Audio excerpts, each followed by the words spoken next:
family has grown. It has grown. It's so amazing. Well, who are all those good-looking people? We don't know. That's the spice of Latin America, my friend. Yeah. Yes. Well, ahora las preguntas son para ustedes. ¿Tenemos un micrófono para el público? Sí. Entonces, por favor, comenzamos así. No, I don't need that one. Sorry.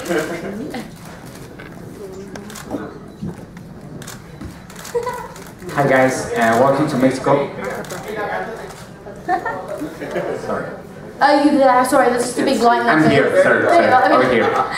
Welcome to Mexico City, welcome to Latin America, and I was wondering if you could share, for you Kelly, how was the response of Madonna for all these mean comments from John Rivers every time in Fashion Police, and your face is always going like blushes and stuff like that? First of all. The thing is, Joan's a comedian, that's what she does, that's her job, and she's damn good at it. If it wasn't for Joan Rivers, outspoken women like me would probably be shot and killed by now. And it's just, you know, I'm not the comedian, Joan is, and, you know, that's her job, that's what she does. It's supposed to be funny, and trust me, Madonna does not give a shit. That's great to hear. Preguntan que cómo es la mecánica cuando alguien como Joan, por ejemplo, habla tan mal de Madonna. Kelly dice que admira mucho a Joan porque es una gran comediante que habla lo que piensa y que en ese sentido ha sido alguien que ha abierto el camino para muchas mujeres a hablar lo que piensan, tal como Kelly. Y que realmente a Madonna le podría importar tres. No. Another question? Yes, same here. Do you think the Fashion Police has been a huge inspiration for the change in the network? Because since the renewal of Fashion Police with more style and with your comments and stuff, maybe you lead the way as a program, perhaps for changing the network. I don't know whether, I mean, the Kardashians have a lot to do with that. A lot of credit has to go to them.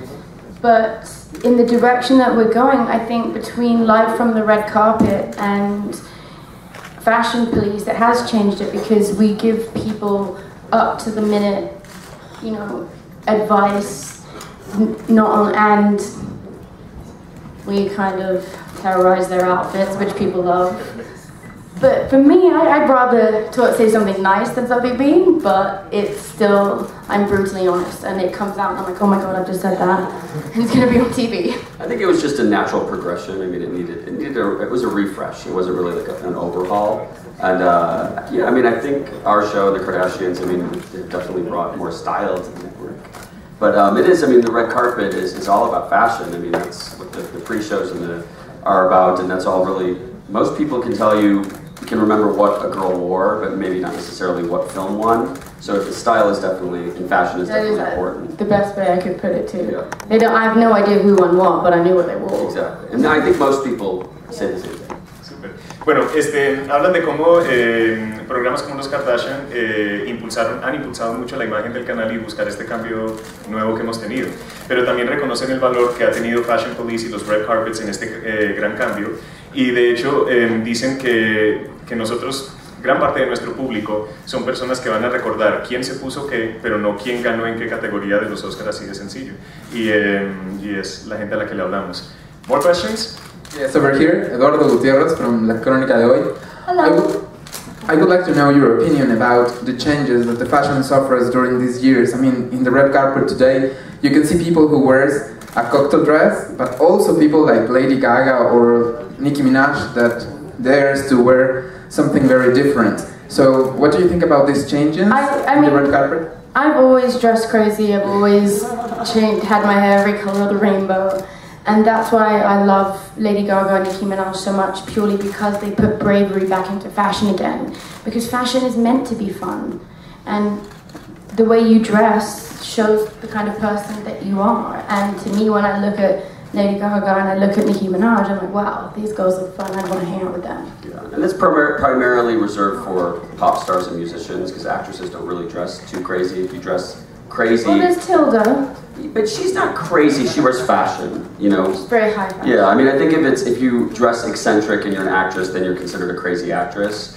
So, you know, gone are the days now, stylists are squashing lots of creativity, and I shouldn't say that because I am a stylist, but publicists are doing that as well, and you know, it does have a lot to do with the media as well, with the weeklies, best dressed, worst dressed. Yeah, I mean, we just did a flashback episode from '92, and there was lots of crazy clothes that women wore, and it was because there weren't really very many, the celebrity stylists didn't exist. And they were getting their clothes made by costumers, not necessarily or designers. Just having their friends design clothes for them. I mean, there were some crazy outfits.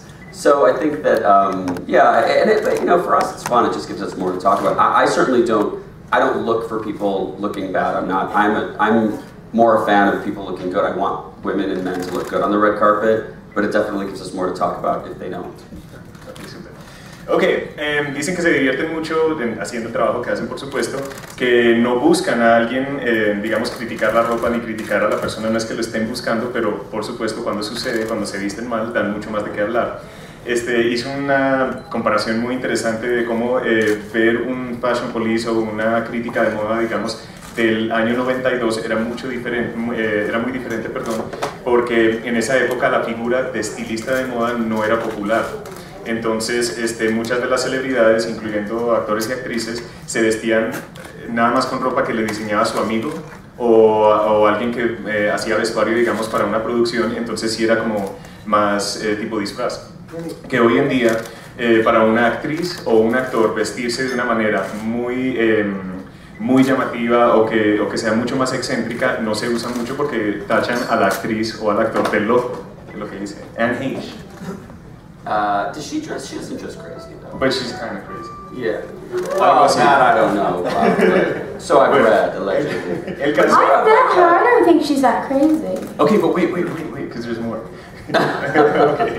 Entonces, pero que las celebridades como músicos sí se pueden atrever a hacerlo. Y ya, that was it. Any more questions, guys? Yes. Sure. Kelly, about your change, I mean, it's amazing to see you now. Can you tell us a little bit that experience? How was it? And it was difficult, you know, sharing about it. Thank you for. You know, the best way that I could put it is that I just grew up. And unfortunately, but fortunately, because I am where I am today and I have the life that I had to grow up in front of the whole world, so they got to see all the bad things. And that's what they like to remember. But, you know, then I went and got myself together. I went and did Dancing with the Stars in America. I learned how to eat properly and work out and kind of got addicted to it. And I don't believe in diets. I believe in life changes. You've just got to commit to something and stick to it. Well, and I disagree with you on that. That's all that they remember, because that's not what they remember about you. Because if you keep doing more and more, so if the pinnacle of your career was, you know, being on the Osbournes, then that was one thing, but you've done so much more beyond that. So I think this is what people are. It's the younger generation still. You know what I mean? That haven't really grown up and don't realize that it's not nice to call someone a fat bitch. Okay. Bueno, Kelly habla de su cambio y cómo le tocó hacerlo delante de las pantallas. George dice que ha hecho un excelente trabajo porque cada vez ha dado más de sí y que ha creado una imagen fresca y nueva para las nuevas generaciones. Y Kelly dice que simplemente maduró, simplemente creció y que la gente pues fue testigo de estos cambios de imagen. Now, what about like, do you get hassle? Like people still? Yeah. Yeah? I had to move out of my house into an apartment building that had 24-hour security. Are you serious? Yeah, they just, about 2 years ago, and it was because they just sit outside your house all day long, or it's just the paparazzi and stuff, they just follow you everywhere, and they're really dangerous. They run through red lights, they almost run people over, and when people who in LA who are tourists see like someone famous and them leaving, then they get in their car and they follow you. So then all these people know where I live, and they've even walked into my building with me, and the security have had to come and like take them out. It's really... Wow, que le ha vivido la fama de una manera bastante, no sé, that was kind of dangerous, un poco peligrosa, porque los paparazzi son o sea, tienen tantas ganas de tener la foto, pues que se duermen ahí afuera de la casa de Kelly, y le tocó mudarse hace 2 años de su casa a un departamento con 24 horas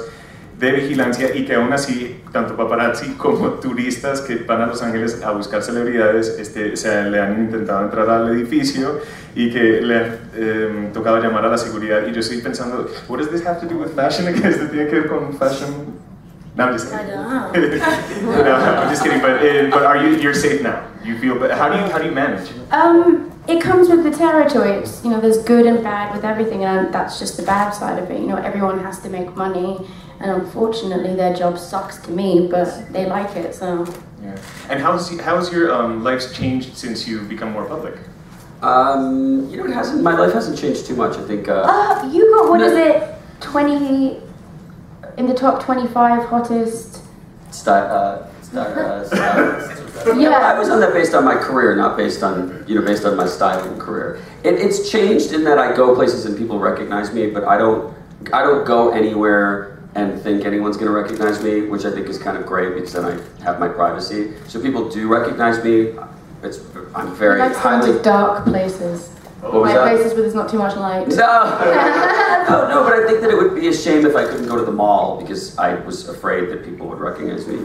I love it when they do. I'm highly complimented. I think it's a wonderful thing, and I think that they target young, pretty girls more than they would an older man. So I'm safe there. But yeah, no, it does get crazy, the whole paparazzi. The only way it's changed is that now if I go, I always went to red carpet events because there's many fashion events in LA, but now, I have to maybe make sure that I look, I can't just wear something casual just to see my friends. I have to always get dressed up now, which I love, but that's the only reason, the only way it's changed. George vive el cambio en su vida después de haber estado en Fashion Week. Sharon and Ozzy Osbourne's daughter, and I'm proud of that. But growing up with cameras in your face all the time is, at first, it was really fun, it was really cool. I was like, I'm gonna be on MTV, it's gonna be so much fun. And then when I realized that I was famous, and I didn't really do anything to become famous other than let people film me. And I was 15 years old when I signed that contract. I'm 28 in a week. And it just seems like, I can't say I regret it because it did lead me to a life of self-destruction where I hated myself because I believed what people wrote about me. And until I got to an age where I realized that I just had to grow up, like any normal teenager, just happened.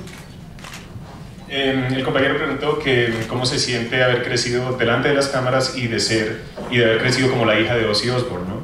Que ahora ella es Kelly Osbourne, pero Kelly resalta que ella siempre será la hija de Sharon y Ozzy, sin importar más que pase en su vida.